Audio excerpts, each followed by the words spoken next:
So why this book review? Actually book review की वजह से हमें कंटेंट, स्टाइल और क्वालिटी तो बुक की समझ में आती है, बट एक छोटी सी स्टोरी है जिसके थ्रू मैं तुमको बताना चाहूँगा कि और भी बड़ा इंपैक्ट क्या पड़ सकता है बुक रिव्यू का। तो ये एक ऐसे सेल्फ स्टडी करने वाला स्टूडेंट की कहानी है जिसने कि एक बार न्यूज़पेपर में एक टॉपर का इंटरव्यू पढ़ लिया कि जो फिजिक्स की शेयर्स एंड डिमांड्स की बुक है उसने उस टॉपर को बहुत फ़ायदा पहुँचाया था। तो इस स्टूडेंट ने भी ये बात समझ करके कि उसे भी फ़ायदा हो सकता है, उसने बुक को खरीद दिया, रैंडमली पढ़ना शुरू कर दिया। बहुत समय बाद रियलाइज़ हुआ कि यार काफ़ी टाइम वेस्ट कर दिया रैंडम पढ़ाई में, प्रॉपरली पढ़ नहीं पाए, कौन सा टॉपिक पढ़ना था, कौन सा नहीं पढ़ना था, किससे आउटपुट ज़्यादा आ सकता था, कौन सा सेक्शन ऐसा था जिससे सच में जेई ओरिएंटेड फ़ायदा ज़्यादा था।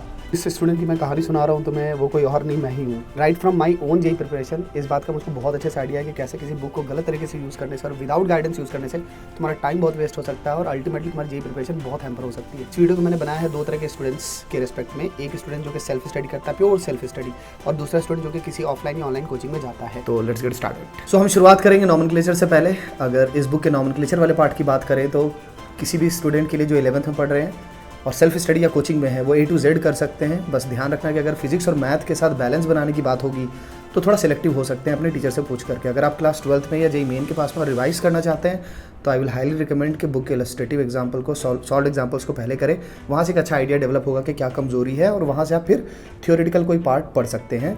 ठीक करने के बाद एक्सरसाइज पर जाएं, वो भी बहुत ही सिलेक्टिव रूप में, क्योंकि काफ़ी सारे एग्जांपल्स हैं। सिलेक्टिव वे में रह करके बहुत अच्छी प्रिपरेशन आप कर सकते हैं।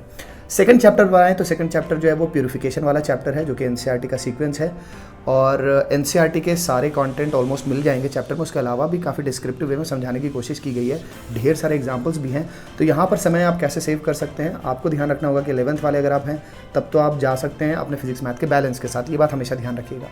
और सॉल्व्ड एग्जाम्पल और थ्योरेटिकल पोर्शन सभी अपने टीचर से मार्क करवा सकते हैं। अगर ऐसा नहीं है, पढ़िए, एनसीईआरटी को साथ में रखिए, अंदाज मिलता रहेगा।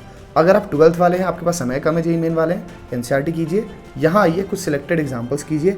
सिलेक्टेड एग्जाम्पल्स क्यों बोल रहा हूँ मैं, क्योंकि ज़्यादातर क्वेश्चन आपके प्रिंसिपल ऑफ एटम कंजर्वेशन से रिलेटेड हैं और वो बन जाएंगे। आप कुछ क्वेश्चन बनाएंगे, आइडिया मिल जाएगा, कई सारे क्वेश्चन फिर आपको ओरली दिखने लगेंगे कि बन रहे हैं। तो सिलेक्टिव रहना इस चैप्टर में ज़रूरी होगा अगर आप समय बचाना चाहते हैं। तो अगर हम बात करते हैं थर्ड चैप्टर की, तो थर्ड चैप्टर जीओसी नहीं आइसोमेरिज्म है और यहाँ पर हम जो प्रेफर करते हैं सीक्वेंस वो जनरली जीओसी होता है। बुक ने आइसोमेरिज्म रखा हुआ है, तो आइसोमेरिज्म में, स्ट्रक्चरल आइसोमेरिज्म में ही हमें टाउटोमेरिज्म जैसे कॉन्सेप्ट मिलते हैं जो कि एसिडिटी वाले कॉन्सेप्ट का यूज़ करते हैं। जब आप जीओसी में एसिडिटी अच्छा कर लेते हो तो टाउटोमेरिज्म का सेक्शन आपका अपने आप अच्छा हो जाता है एसिडिटी वाले कॉन्सेप्ट की वजह से। तो ये हाईली रिकमेंडेड है कि जीओसी वाला सेक्शन पहले करें और उसके बाद आइसोमेरिज्म। कमिंग टू बुक वाले पार्ट के, बुक ने आइसोमेरिज्म में स्ट्रक्चरल अच्छा बताया है, ऑप्टिकल भी अच्छा बताया है। जो ट्रिकी अप्रोच होने चाहिए था ऑप्टिकल आइसोमेरिज्म में, उसमें अभी सुधार की काफ़ी गुंजाइश है। तो आप जब भी सेल्फ स्टडी वाले स्टूडेंट जब भी इस चैप्टर को पढ़ते हैं, सेक्शन को पढ़ते हैं, तो अच्छे से पढ़ने की कोशिश करें, अच्छा खासा आपका बेस डेवलप हो जाएगा।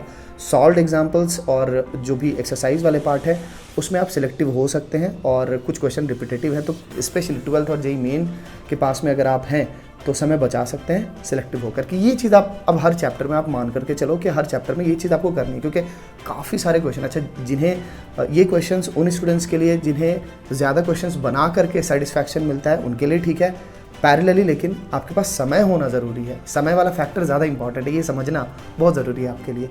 तो 11th वाले पूरा कर सकते हैं, 12th वाले और जेईई मेन वाले समझदारी से करें। मैंने ऑप्टिकल आइसोमेरिज्म के बारे में बताया कि उसमें ट्रिकी अप्रोच होने की ज़रूरत है बुक में। नाउ कमिंग टू जो सबसे इंपॉर्टेंट सेक्शन है पूरे ऑर्गेनिक केमिस्ट्री का, जीओसी वाला पार्ट, रिएक्शन मैकेनिज्म वाला part, Grignard reagent and oxidation and reduction, oxidising and reducing agents वाला पार्ट, ये 4 चैप्टर, जिसमें से के बाद के 2 चैप्टर जो है पार्ट 2 में है। बात करते हैं हम जीओसी वाले सेक्शन की बुक की, तो जीओसी वाले पार्ट में जो जेई ओरिएंटेड फ्लेवर है वो आई थिंक और ज़्यादा आ सकता है बुक में फ्यूचर में। और होना क्या चाहिए कि स्टूडेंट का एक ओरिएंटेशन बनना चाहिए बुक में कि मेसोमेरिक इफेक्ट अच्छा करो और इस तरह से हाइपर कंजुगेशन के साथ पहले इन्हें अप्लाई करना सीखो। तो वो फ्लेवर जो है वो थोड़ा कम है और वो टाइम के साथ आई होप दैट के हो जाएगा। अभी आपको ध्यान रखना है कि आपकी थिंकिंग अगर ऑर्गेनिक केमिस्ट्री में आपको अच्छी करनी है तो इसी अप्रोच से आप बुक को यूज़ भी करें। और यहाँ पर ये ध्यान रखने की ज़रूरत है कि सॉल्व्ड एग्जाम्पल ज़्यादा करने की कोशिश करें सो दैट आपका बेस डेवलप हो। 11th वालों स्किप ना करें सॉल्व्ड एग्जाम्पल एक भी, 12th वाले थोड़ा सा वहाँ पर सिलेक्टिव हो सकते हैं एंड एक्सरसाइज में तो आप ज़्यादा सिलेक्टिव हो सकते हैं। सॉल्व्ड एग्जाम्पल में थोड़ा कम सिलेक्टिव रहें और हाँ, थोड़े और टफ क्वेश्चन बुक में ऐड किए जा सकते हैं, जैसा कि जेईई एडवांस का पैटर्न है उस हिसाब से थोड़े क्वेश्चन और ऐड किए जा सकते हैं। नाउ कमिंग टू जो रिएक्शन मैकेनिज्म वाला पार्ट है जिसका आपको बेसब्री से इंतज़ार होगा, इसके बारे में बोलूँगा कि जो GOC में मैंने जो बातें बोली ऑलमोस्ट वैसी ही बातें हैं।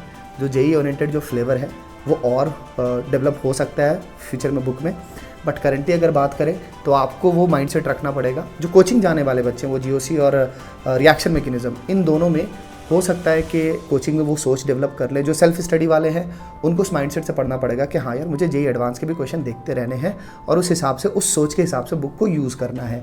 सॉल्व एग्जाम्पल बिल्कुल भी मिस ना करें रिएक्शन मैकेनिज्म वाले, यहाँ पर और भी टफ क्वेश्चन ऐड हो सकते हैं बुक में। और एक्सरसाइज की बात करें तो वहाँ सेलेक्टिव हो सकते हैं। नाउ अगर हम आए सेकेंड पार्ट में बुक के, तो भाई सेकेंड पार्ट में स्टार्टिंग के चैप्टर ने मन खुश कर दिया। और वो कौन से चैप्टर्स हैं? वो चैप्टर्स हैं जो ग्रिग्नार्ड रिएजेंट वाला पार्ट है, जो बिल्कुल ऐसा फील होगा जैसे कि नोट्स पढ़ रहे हैं आप। तो इस बात की तारीफ़ करनी पड़ेगी, बहुत अच्छे से अरेंज्ड है। मुझे खुद फील हो रहा था जैसे कि हमारे अपने नोट्स का काफ़ी अच्छा पार्ट यहाँ पर विजिबल हो रहा था। तो बहुत अच्छी फील आई कि किसी सेल्फ स्टडी वाले बच्चे को भी फ़ायदा है, कोचिंग वाले बच्चे को भी फ़ायदा है। अब जो सॉल्व एग्जाम्पल का अरेंजमेंट वगैरह है वो तो ऑलरेडी बुक का अच्छा है, तो चैप्टर काफ़ी अच्छा है ग्रिग्नार्ड रिएजेंट का। आप इसको पढ़ करके MS चौहान के ऑलमोस्ट सारे क्वेश्चन आप सॉल्व कर लोगे। 10% क्वेश्चन हो सकता है कि आपको अटकाएं। फिर बात करते हैं इसके बाद जो चैप्टर है reduction and oxidation.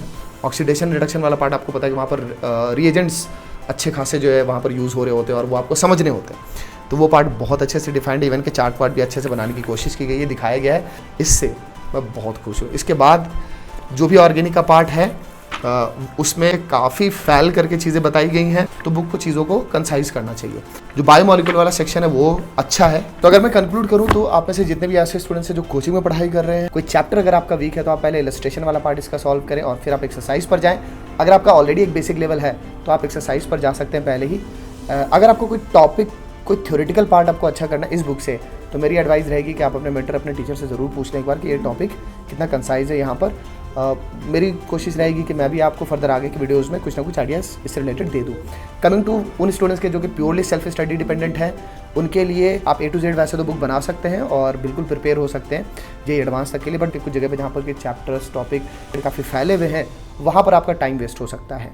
So I hope that इस वीडियो के बाद काफ़ी क्लैरिटी आई होगी। And if you want a video on how to solve सिंगेज प्रॉपर्ली, कमेंट्स में ज़रूर बताना। तब तक के लिए ढेर सारा प्यार, ढेर सारी दुआएं।